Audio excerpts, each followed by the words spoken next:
This is your last chance. After this, there is no turning back. You take the blue pill. The story ends. You wake up in your bed and believe whatever you want. You take the red pill. You stay in Wonderland. And I show you how deep the rabbit hole goes.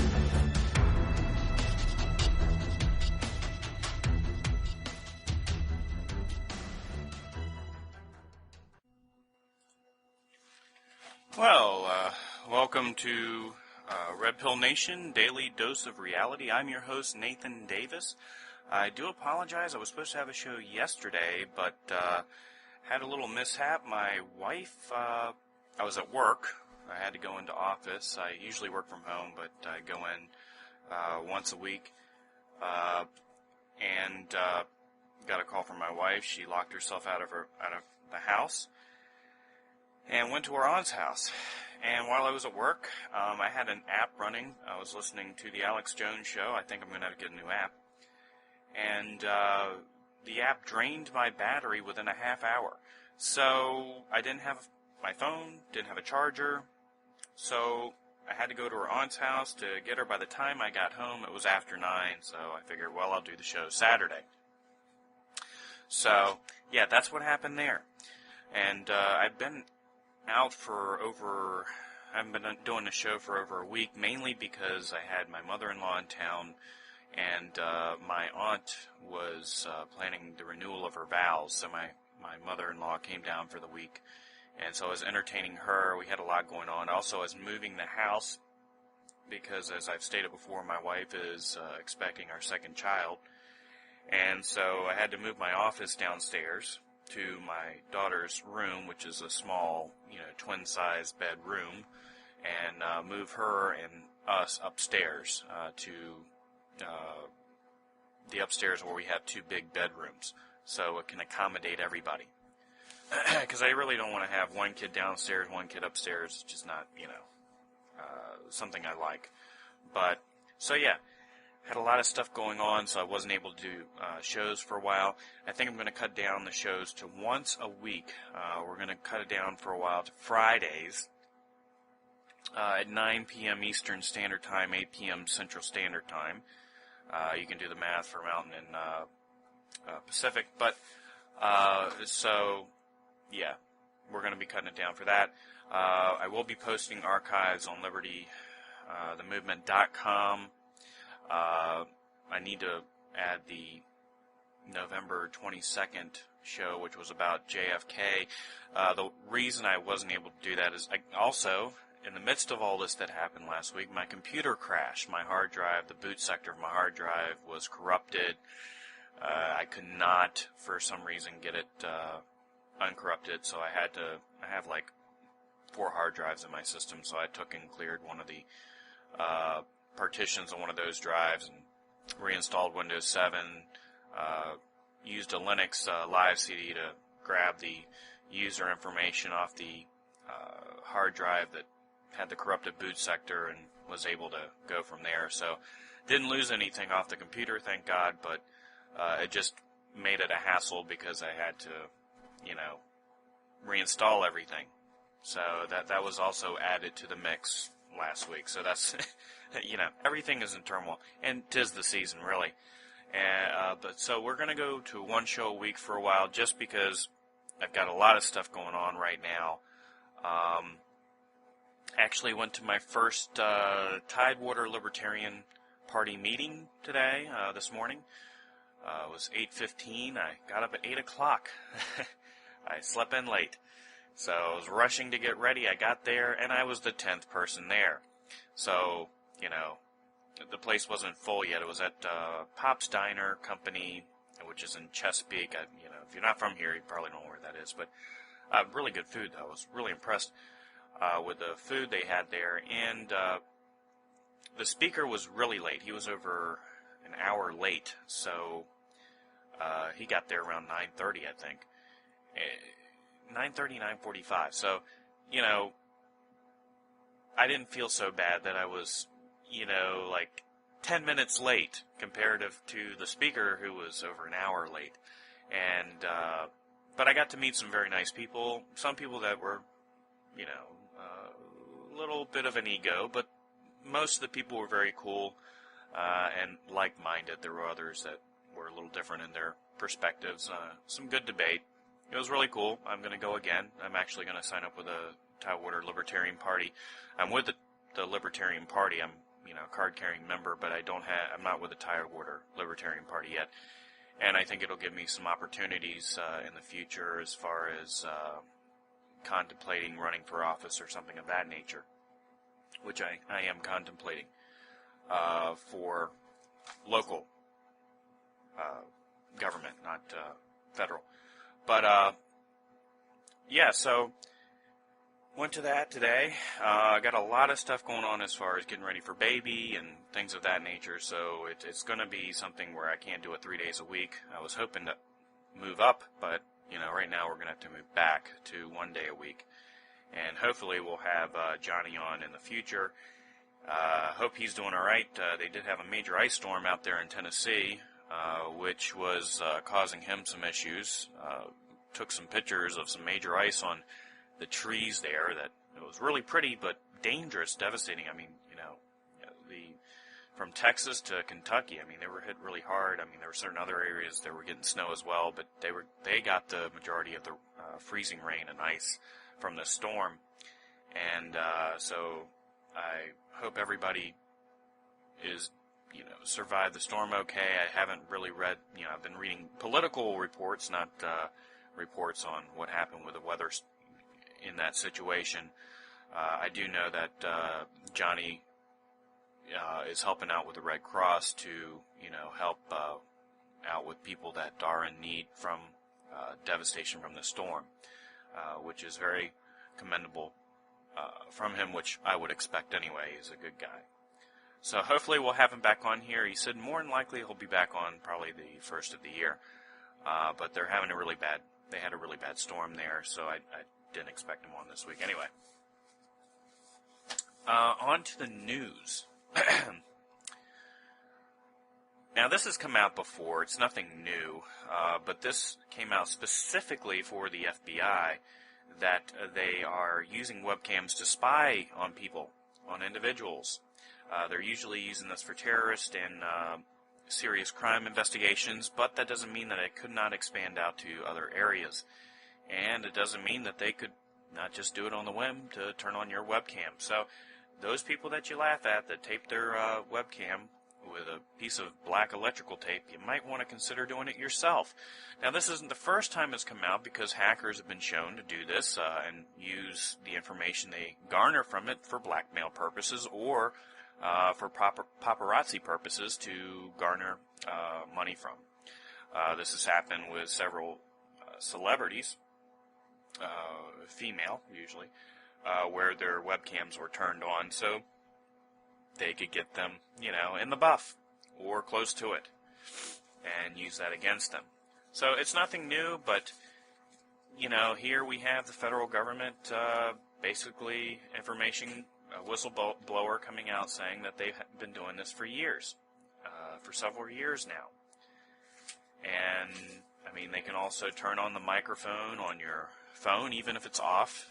The only way you can prevent that is to take the battery out. You can also turn on the GPS in your phone if they want to locate you. The only way, again, to make sure that doesn't occur is to take the battery out. So, the spying thing, it's kind of like our government is paranoid of the people. It's something out of 1984. It's a very paranoid government making sure that the people are in line and doing what the government wants. And that's a very scary notion. I don't like to feel like I'm being watched all the time. And I really don't. I'm not a paranoid person. There are people out there that are paranoid. Had one guy actually, I live on a bad turn, and I'm not going to say any names or anything like that. I'm sure they're very good people, but he ran into my bushes. He was trying to take the turn at 55 miles an hour, and this is a very sharp turn. It's a 15 mile per hour turn. You can't go much faster than that, but though people try. And he ran smack into my bushes. This is the first person that's actually blown through my bushes. Luckily, he did not get any further, but he did take off from the scene. I did track him down that night, and I found his van. I didn't find him. Parked behind me in a church parking lot. Don't hit my bushes, people. I will track you down. But his wife came and talked to me, and come to find out he has basically some like manic depressive. He had a manic depressive episode brought on by the fact that he wasn't taking his meds, and he thought he was being chased by the federal government. And there's many people out there like that, that think that the government is out to get them. And with the reports like this coming out, this ever paranoid state of the government, where the government is surveilling us all the time, and pretty much that's what's going on. Either you conduct your life like you normally would, or you become paranoid. And there are a number of people, I'm sure you can hear my daughter in the background screaming, but anyway, there are a number of people that have, basically become highly paranoid, thinking that, the government is singling them out. The government's surveilling all of us. I mean, they're not singling individuals out unless, you're doing something very radical, setting up a revolution or something of that nature. Then more than likely they are. And they have done it for Ron Paul supporters and things like that, key people that were involved in it. So it's understandable for people to become paranoid, but, I'm not going to sit there and live my life in fear because, somebody in a van is watching my every movement or something like that. Not that there is, but, or somebody sitting behind a computer watching every keystroke. I mean, it's happening to all of us, and it's unfortunate. And it just shows the paranoia of our government. They're paranoid of the people. They're paranoid of what we're capable of. And we're capable of a lot, and they know that. If we stand against them, we can do a lot.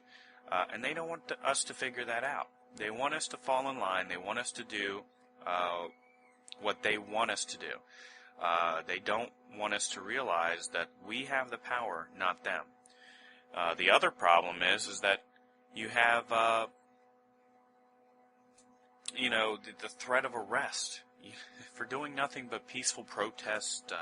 It's happened a number of occasions where people are protesting peacefully.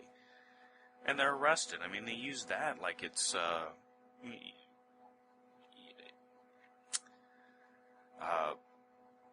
going to keep people in line. Prevent them from doing anything. We'll arrest you. We'll ruin your life. But after a while, people are like, you know what? I'm fed up. I don't care anymore. I don't care if you ruin my life.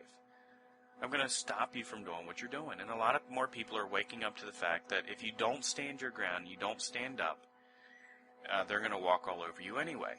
So, but anyway, yeah.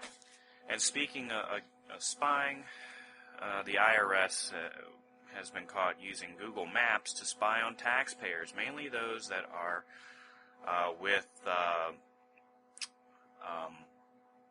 501c4 organizations, basically the nonprofit organizations. They have nonprofit status, like social welfare organizations, local associations of employees, homeowners associations, volunteer firefighter companies, and others, just to make sure that they're not taking advantage of taxation loopholes or anything like that. So they're using Google Maps to make sure they're appropriating the funds correctly, which, this could extend out to other things. I think it's a violation of, rights. It's not in the government's scope of responsibility to make sure you're appropriating your funds correctly for taxation purposes. There has to be a level of trust that goes along with this, that the organization is doing what it's supposed to do. And watchdog groups, I think that's their scope of responsibility, to make sure that these groups are doing what they're supposed to do and using the funds appropriately, not the IRS. So I think it's misappropriation of tax funds that the IRS is doing this, because we're paying for them to spy on us. So, but yeah, that's another thing. The IRS has been caught. This is not the only thing. Of course, they've been caught spying on conservative groups, which I do have an article here. I should bring that up, about Obama, who was in an interview with Chris Matthews, pee down my leg, excited to see you, from Hardball. Can't stand that man. I have voice modulation problems, Dana. Guy cannot control the pitch of his voice. I'm sorry. It's like he has some... I don't know. I don't know what to do with that article. It's in here somewhere.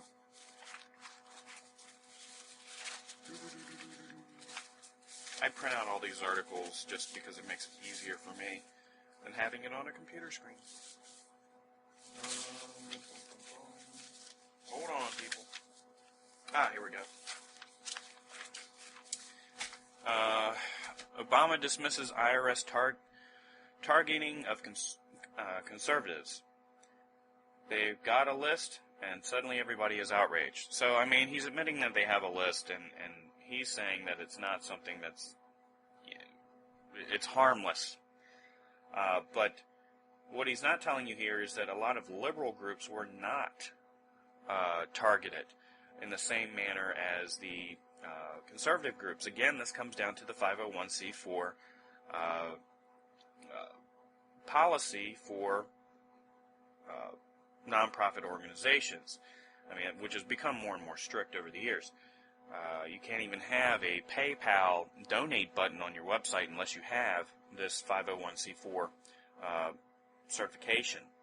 So, but he's saying that it's no big deal, but he's not pointing out that it was a targeted attack against conservative groups and not against liberal and other groups because, hey, if you support Obama, we're going to leave you alone. We don't care what you're doing, and you can use tax dollars inappropriately. That's fine. So this was targeting, and he's just blowing it off like it's nothing. Of course he is, because, that's his job.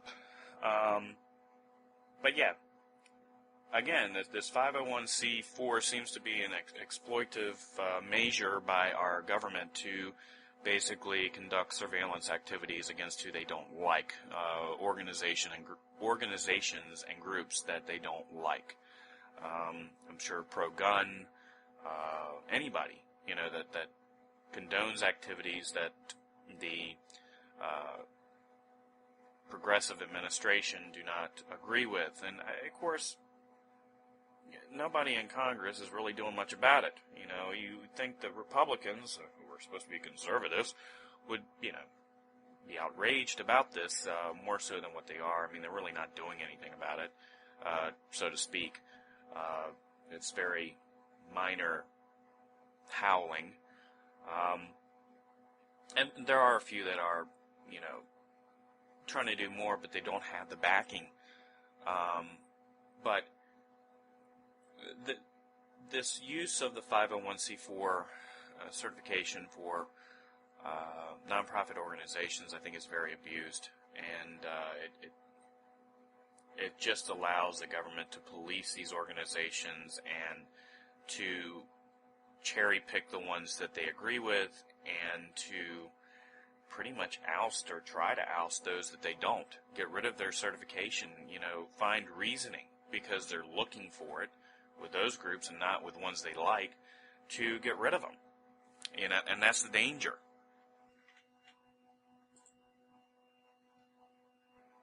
Sorry, I was checking something here. All right, and on other news, New York City is confiscating rifles and shotguns. Now, this came out yesterday. Of course, again, I was supposed to have the show yesterday as well, or was supposed to have it yesterday. Again, Bloomberg, who, he wants to ban e-cigs as well, the electronic cigarettes that produce vapor, not smoke, that is supposed to be something that's non-offensive to anybody around him. He wants to do away with that publicly in New York City, which is, that was the purpose of having it, so you could smoke in places that don't allow smoking. And here he wants to do away with it because it's just authoritative craziness. And here he wants people to basically turn in their rifles and shotguns that hold more than 5 rounds. Bloomberg, you fail to realize that criminals that have unregistered guns in your city are not going to turn in their rifles and shotguns. The only ones that are going to do so are law-abiding citizens. Thank you for disowning the population of your city. I hope they evacuate the city and leave voluntarily and never return. You are an idiot. I mean, this is the thing, is that he is being an authoritative nightmare, and I hope that the New York City citizens realize that and leave.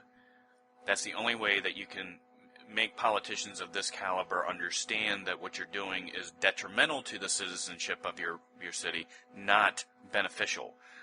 You're allowing people to be held at the whim of police response, which isn't great in New York City, and to the criminal holding a gun to their face. That's the thing, is that a criminal can come up to you and hold a gun to your face, and what are you supposed to do? Because they're slowly taking your guns away in New York City. I mean, you can't have, handguns, I don't think, in New York City. But criminals do. So they're disarming their populace there, and I think that's the staging ground for a lot of the rest of the country. I mean, you could see more and more cities become more progressive in this nature and want to move towards that. It's a very dangerous thing. Disarming our citizenship would result in more violent crimes because criminals don't follow the law. And that's been proven. There is see, that's the thing, is that the people that are for these gun laws, they keep quoting the minor dip in gun-related crimes that happen right after the ban goes into effect. But in years after that, the enforcement, gun-related crimes steadily go up. And it doesn't work, but hey, whatever. Our warships rival U.S. Navy, brags Chinese People's Liberation Army. The Chinese Navy is slowly gaining momentum as far as they do have a flagship aircraft carrier, a number of battleships, and they're slowly gaining in the number of ships that they have, battalions of ships, to rival our own. And we do have a number of things going on with China. There is a dispute with the, what's the island's name? Island chain. Come on, where are you? Senkaku Islands. We're basically having a dispute with them over those islands, and, they've put up anti-aircraft area over it, though we've tested it and shown that they're not really trying to enforce that yet. That could change if we keep doing that. But anyway, I mean, what they're doing is they're basically they're building up their military might. They're getting ready for something. They're getting ready for possibly armed combat against us. I mean, I've got enough people. And they've also, they're trying to come up with a new reserve currency system to oust the U.S. dollar. If that happens, our dollar, as I've said a number of times, would diminish in value to almost nothing, which would cause hyperinflation. Hyperinflation meaning that you'll see gas at $20, $30, $50 a gallon. Bread, will be about $10 to $15 a loaf. You'll see massive increases in the costs or the price of goods because of this. So, yeah, we're having some major issues with China, mainly because of us. I mean, we are being very domineering around the world, and people are getting tired of it. Ron Paul warned against this. He warned against our foreign policy. He warned the world in 2008 and before, and in 2012 with his elections, that he, with not his elections, but with his running for the presidency, that our invasive military or foreign policy, our violent foreign policy, is what is causing a lot of this violent retaliation in response in the Middle East, in Asia, pretty much all over. And people are getting tired of it. And they're basically saying, we're not going to take this anymore. You're done. We are not looked to as a respected nation anymore. We're looked at as a nuisance. And China and Russia and others are looking to get rid of us as a powerhouse. And it could happen overnight if they join forces. And the thing of it is that countries that rely on us as a reserve currency, if China gets its way, they'll jump ship very fast, because these smaller nations, would have to. They would have to survive. So even those that are, valued allies would jump ship very quickly because they can't afford to stay on a sinking ship. So be prepared, people. I've said it a number of times. Be prepared. Here we have, China saying within their own media that we rival the U.S. Navy. And they are gearing up militarily, economically. They've been, storing gold and silver. They've been building up their their gold and silver assets, and so has Russia and other countries. Other countries are watching them, going, maybe I should do the same. So you have a number of different countries preparing for something, and China is leading the way, and they're sitting there saying our military might rivals that of the U.S. Navy. So if we're not prepared, we're going to be in for a world of hurt. Not only that, they're analyzing effects on using nuclear weapons on U.S. cities, how it'll affect us, how it'll affect those cities. You wouldn't need much analyzing to figure out what will happen to a city if you hit it with a nuclear weapon, but they're doing a lot of different things that are scary that seems like they're preparing for war with us. So we need to be prepared. China's preparing. I think as individuals, we need to do the same. And on to other news. Actually, let me go into this because this came up. Whoever the poor sap is that stole this will probably be dead. But this happened in Mexico. There was cobalt-60 nuclear material that was stolen on December 4th, or December 3rd. It was recovered the next day. They didn't recover the truck, though.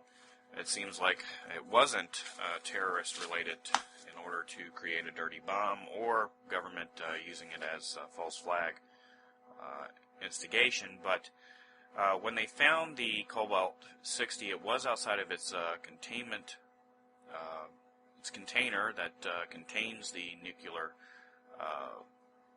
the radiation, basically.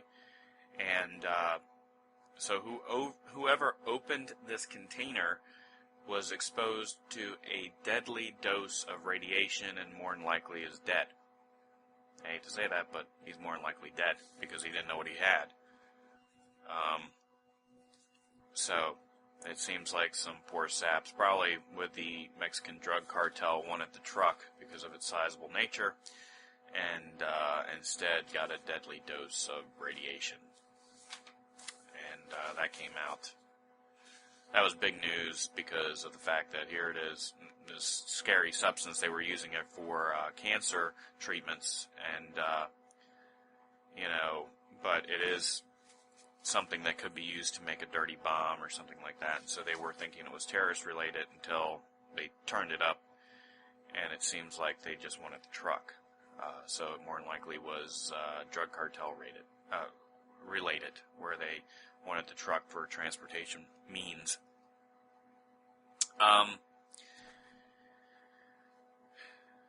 And this one is a nasty surprise may await people who thought their enrollment in Obamacare was secure. Basically, there's been another glitch where people that have signed up, their information isn't entered at all in some cases, or accurately. So their information either isn't in the system or it's not correct. Excuse me. So, and they need to correct this by the December 23rd deadline in order to make sure that everybody signed up by January 1st. So you're going to have a lot of people, because I don't think this is going to be all resolved by December 23rd, a lot of people that are not going to be insured by January 1st that are facing penalties even though they signed up on the website. Another failure of Obamacare. I mean, really, you know, they're holding on to this sinking ship of a policy till the last minute, and the fact of the matter is that it's going to be an utter failure, not only short-term but long-term as well, as people will see higher premiums and deductibles based on the fact that the simple fact that people that are healthy and people with pre-existing conditions have to have the same premium. Now, there's safeguards to make sure they don't raise the rates of people that have pre-existing conditions, but there's no safeguards to say they can't raise the premiums of healthy people, which means they'll raise healthy individual rates to match those with pre-existing conditions, which was built in the beginning. And it will result in higher premiums over time anyway, because, you know, as more and more people with pre-existing conditions sign up for this or are successful in signing up for this, it will be a burden on the insurance industry, and to compensate, they will raise premiums overall, which means it'll be a shared burden to everyone. Now, the problem here is that you either pay a penalty for not having insurance, or you look at paying astronomically high premiums. Now, they're locked in for 2014, which means that they're not going to go up for a year, but after that year, there's no guarantees, and I predict that these insurance companies are going to have record profits in the years to come, because they're going to make sure the premiums of the healthy and the ones with pre-existing conditions are at a level that will cover everybody and give them a healthy profit. So be prepared for insurance costs to go skyrocketing unless you get it through your employer, and even then that's not a guarantee, because as these rates go up, I mean, the burden on your employer is going to go up as well. It's also going to affect your healthcare providers, because they are going to have to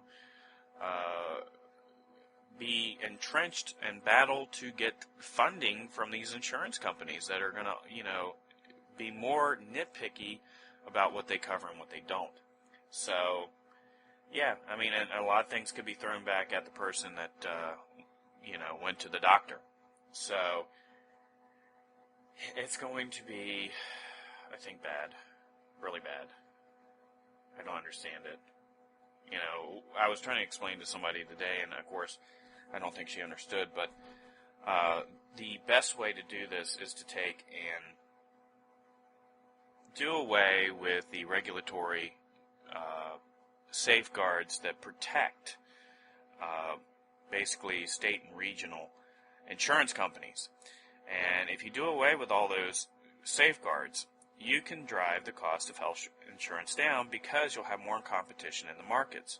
And this will also help, you know, provide insurance, because you'll have people that will be willing to take on those risks for senior citizens and for those with pre-existing conditions at a reasonable rate. And you'll see more and more people insured. You're not going to see 100%, but you will see a larger percentage of insured individuals within the country. Going to single payer or going to what we have, now, basically is not going to work.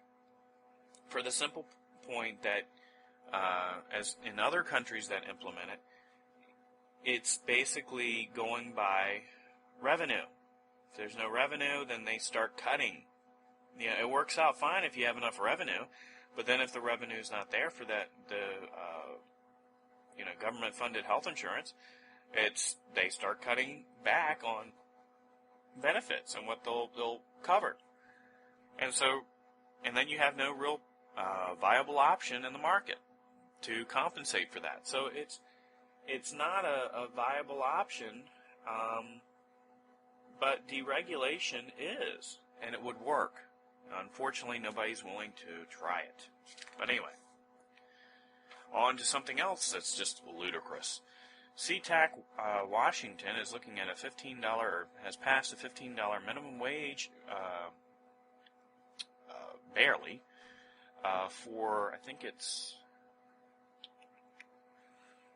I'm going to look through here, airport and hotel workers. And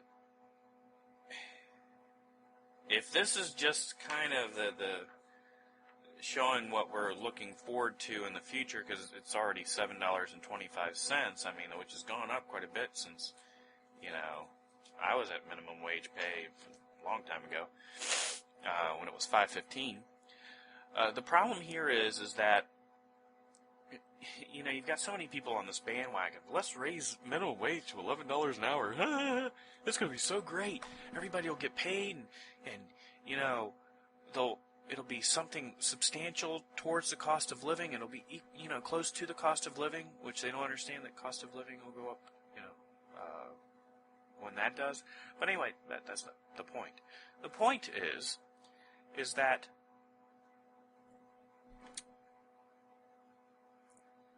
minimum wage jobs are the bare minimum jobs. They're the people like in high school or just outside of high school that have no experience and no education going into the workforce. Okay? So they're working as cashiers, baggers, whatever. And the problem is that you are going to see either their hours cut or their employment cut entirely. A lot of these jobs can be replaced easily with electronic systems that can be overseen by one person versus having, a substantial workforce. And so you'll see a majority of people cut. Now, people applaud these companies that offer wages above minimum wage, but what they don't understand is that's voluntary, not forced. They're volunteering to pay their employees higher wages because they can. This is also going to affect small businesses that can't afford to pay $11 an hour, for their workers. They can barely pay the $7.25. These are small businesses that are struggling to eke out a profit. This is a negative word in society now, profit. Well, if you don't have profit, you don't have growth. If you don't have growth, you don't have expansion of business. A mom and pop operation can expand if they have enough profit. They use that profit not to become wealthy and, dripping with gold and houses and cars. Those are luxuries that, if their business does well and they're expanding at a good rate using the profits from their business, then they can, afford to indulge in some luxuries. But the majority of small business owners are just looking to expand one store a year or maybe one store every 5 years or something like that. So they're saving their profits in order to expand their business or maybe offer certain new services. But they can't do that if we keep raising the minimum wage. And what people don't understand, and what I don't understand, I think it's a completely illogical, notion, is that this is somehow going to benefit the worker. Well, it's not going to benefit the worker if you're going to increase unemployment, which is also going to put a burden on the taxpayer because they're going to have to cover unemployment. Then you're going to see more expansions of unemployment benefits because there's going to be a high rate of unemployment because of it. It's not going to work. Now, this is the city's decision. That's on them. That's their decision. But if we see this happen state and federally, it's going to be a bad thing because you have small businesses that are currently struggling under current conditions. Now you're going to put more economic burden on them. Either they're going to cut the hours of their employees, cut their hours of operation, or shut down because of it. And what we have now is a problem of competition within the markets. I mean, there's nobody competing with Walmart or competing with gas companies or competing with automotive manufacturers because of regulatory and also expense, overhead, reasons. Now you're adding more overhead, which is going to, again, limit competition within these markets. So you're going to have too big to fail companies running this country that are not going to have any kind of competition whatsoever because you're going to destroy small business. You know, people are not going to be able to operate a small business anymore. They're really taking away the ability for an entrepreneur to make it in this country. I mean, you know, the what's his name? The billionaire that's the head of Virgin Industries. I mean, he was an entrepreneur. Might have been British, but he was an entrepreneur that was able to do, you know, so much because, you know, he wasn't hindered. The hindrance during his time of rise was very limited. Now, it isn't. It's massively hindered. I mean, you can't make it as an entrepreneur in this country anymore, or many others. You know, it's becoming very difficult because our country has stifled it. You know, you can't afford to pay your employees. You can't afford yourself. I mean, you work for yourself and you don't take a paycheck. I mean, it's just ludicrous. I mean, the only thing you're doing is paying your bills and that's it. So, yeah, I see this as a failure. And if this is implemented at, you know, state levels and federal levels, it could be very devastating to small businesses. You'll see if it's a state level, small businesses will flee those states, like California. California, I think, is like 10 or something of that. 10 might be close to 11. And businesses are struggling there. You know, they've really made it a very volatile state for businesses. You know, the northern part of California wants to break off and call itself Jefferson, make itself a new state, just to get away from the regulatory madness of California. So, yeah, I mean, that's the thing, is that you see more and more regulation, you see more and more, you know, squeezing of small businesses. We're getting to a point now where we're just going to have, you know, these big conglomerates like in WALL-E. You know, you had all these people living on a space station drinking and eating stuff from these corporate names, and that's it. And that's all you're going to have. You're not going to have small businesses anymore. You're not going to have entrepreneurs being able to make it, you know, within a large area. And those areas where entrepreneurs can make it are going to be oversaturated. And so basically the first ones there are the first ones that are going to, you know, make it to the top, and more than likely stifle competition in those areas as well. So crony capitalism is what we're facing. That's what we have now. It's not capitalism. I get tired of people using that term, oh, capitalism's a failure. No. It's the mixing of government and capitalism that's the failure. Crony capitalism is what's the problem here, not capitalism.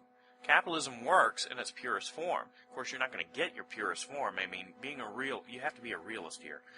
you're not going to see pure capitalism, or it's going to be very hard to get there. You can, but you have to pretty much get rid of corruption entirely within government bodies, and that's laughable because it's almost impossible to do. Minimizing government influence would be the best, but in trying to get to a purest form of capitalism where the markets are not having handshake deals between politicians and corporations or companies or businesses or individuals that own businesses to one-up, get the one-up on others within that same field. So, yeah, we have a big problem in this country, and it's not capitalism. It's the handshake deals between corporations and government. But anyway, this is another thing. And again, I mean, I applauded the efforts of those using 3D printers to print guns because, it was showing the failures of having any kind of gun policy because you're going to have people getting around it. Now they have the first metal printed 3D gun. But the House passes a ban on plastic guns. Now this is actually an extension or a renewal of a ban from 1986. They did, I think it's 1986 or 88, Undetectable Firearm Act. And so they've extended this, and they've added 3D printed guns, or they're trying, well, actually, they haven't, they've extended it, and they have a senator, I think it's Schumer.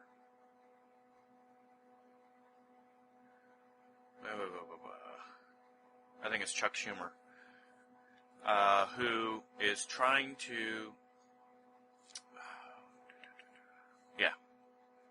Schumer's bill. Yep, it's Schumer. Chuck Schumer, who is trying to come up with a bill that would ban these, which I don't know how you're going to do, ban these 3D printed guns, plastic guns, because of the fact that the metal, because you do have to have metal in the gun, a plastic gun, to make it detectable, which they do have with these plastic guns. There's a little, of course it doesn't come with it, you have to buy the chunk of metal, they tell you what to get, but it goes into the handle of the gun. There's a little compartment where you put the chunk of metal, and it makes it detectable. He wants it so that it's either the trigger or the barrel is metal to make it detectable, because it would be a key component of the gun.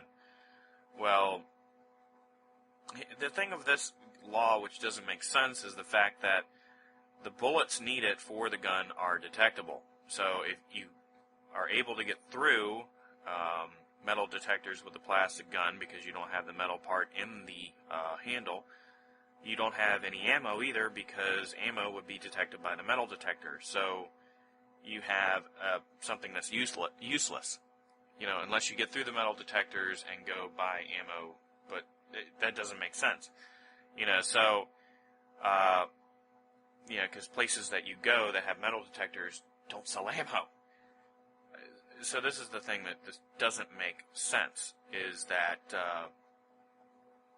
with this Undetectable Firearm Act, is that they're missing the point that the firearm may be undetectable, but they haven't developed a bullet that can be undetected.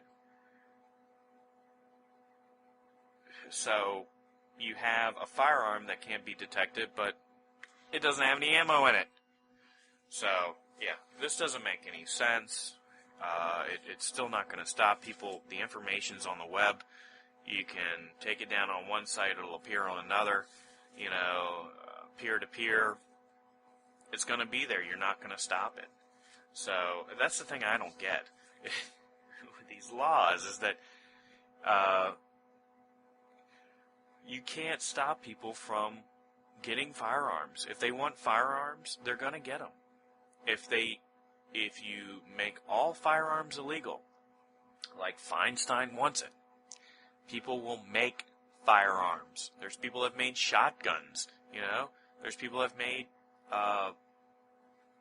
semi-automatic and automatic weapons, you know, out of pipes and, I mean, all kinds of different things. People that know how to work these metals. You have people that work in firearms manufacturing that will figure a way of making guns for the masses that want them to, you know, get some extra money. You're not going to stop it. You're not going to stop people from getting firearms. It's not going to work. And the people that want them the most are criminals. So if you disarm the citizens that go through proper law-abiding means to get their guns, then you're disarming them, not the criminals, not the ones that you think don't deserve the guns. You're not going to stop them from getting them. No law passed will prevent that because they don't follow the law. You know, they break the law. That's why they're criminals. It's ludicrous. It doesn't make sense. These people that sit there and say, well, you know, sensible gun regulations and sensible gun laws. Well, define that. Define sensible gun laws. Define how you're going to stop criminals and lunatics from getting guns, because they're going to find a way. It doesn't make sense. It doesn't make any sense, because if there's no legal way of getting a gun, they're going to find an illegal way to get a gun. And those that sit there and say, well, most guns that are in the black market are from, you know, the legal market. You know, they were smuggled out of the legal market. They were manufactured legally. Don't realize that even if those guns aren't there, criminals will still have guns. Even if you take over 75 to 80% of the guns off the streets, you know, the percentage that's left is going to be mostly in criminal hands. And the fact that they're going to hire people to manufacture guns to increase their supply. And ammunition. They'll figure a way of coming up with a formula for making gunpowder. They'll mine it if they have to. Some of these criminal organizations are huge. Mexican drug cartels are massive. They hire engineers to build subs, to build submarines to smuggle drugs into the United States.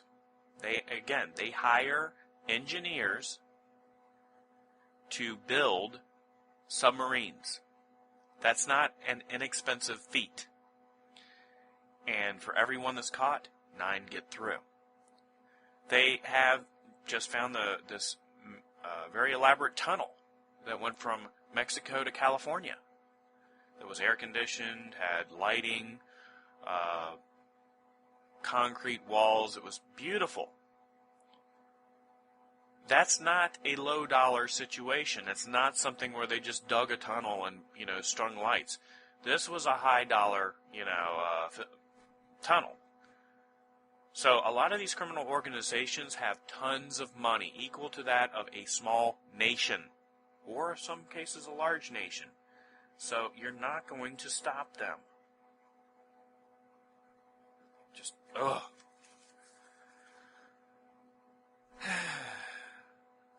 Turn in your guns so that, you know, you can rely on the police department. In some areas of this country that are not reliable. I'm not knocking the police officers. I'm knocking the system as a whole. I'm knocking those officers that don't realize that their oath included, you know, upholding and defending the Constitution.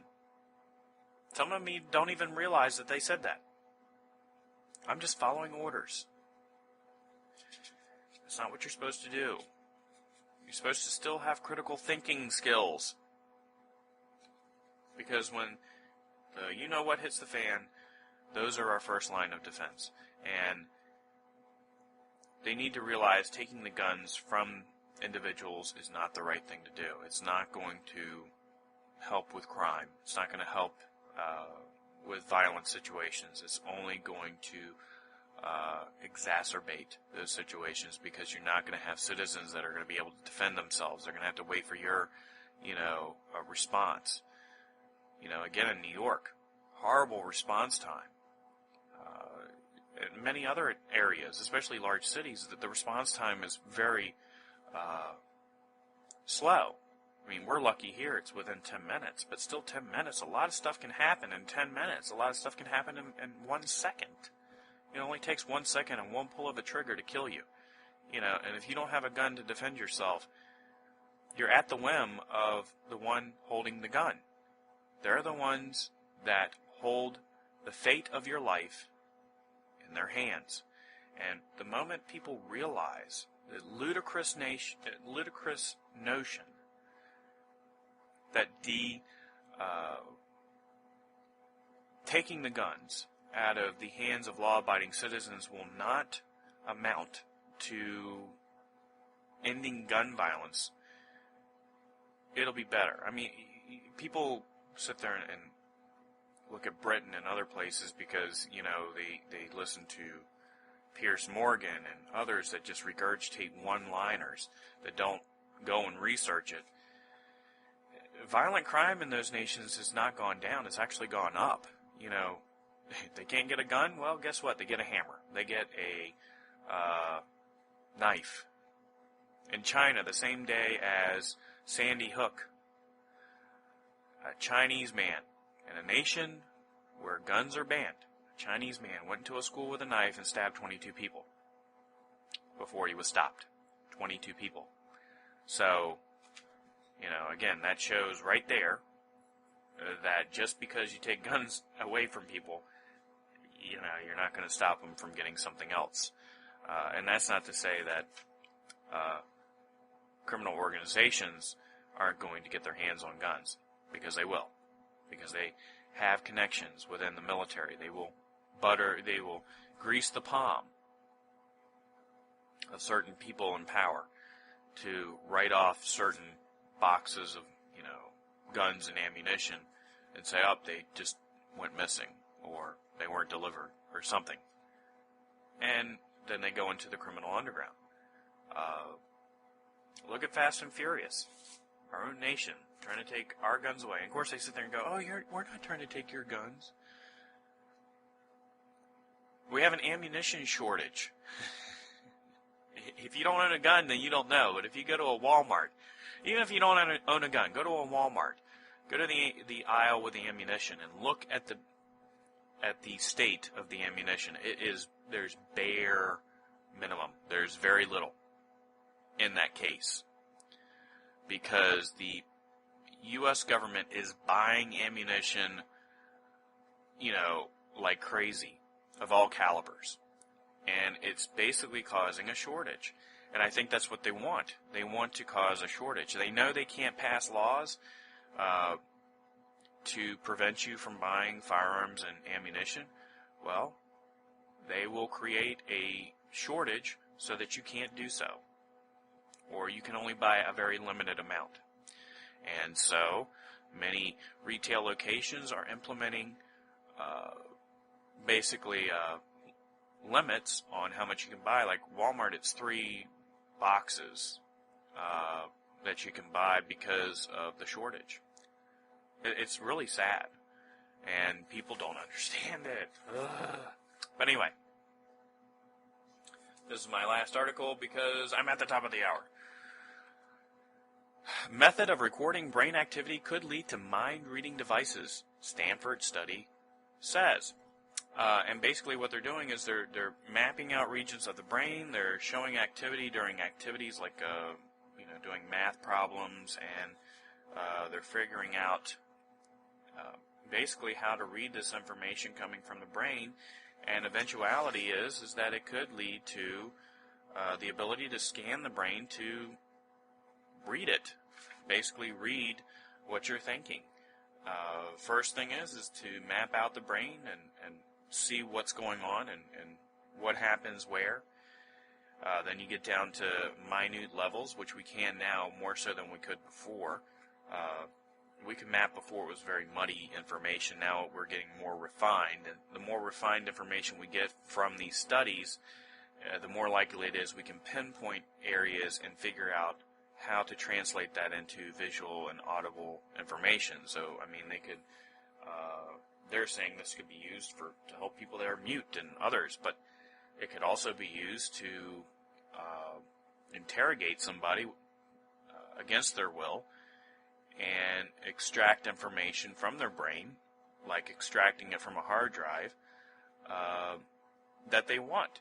So, yeah, this is very scary information, and I think that this could lead to some very detrimental things to society. No longer can you have secret thoughts. You know, here we are.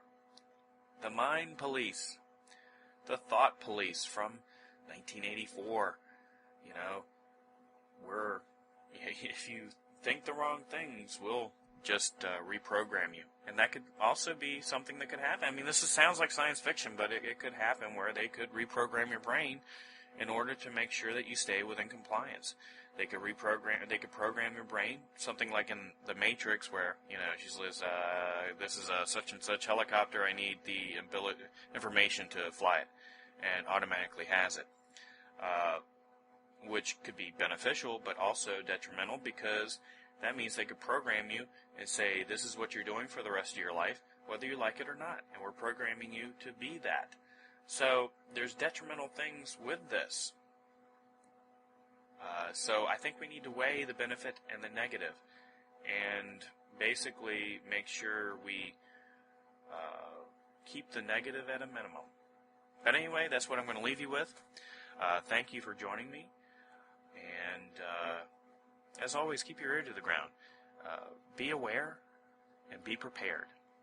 Thanks for listening, and have a good night.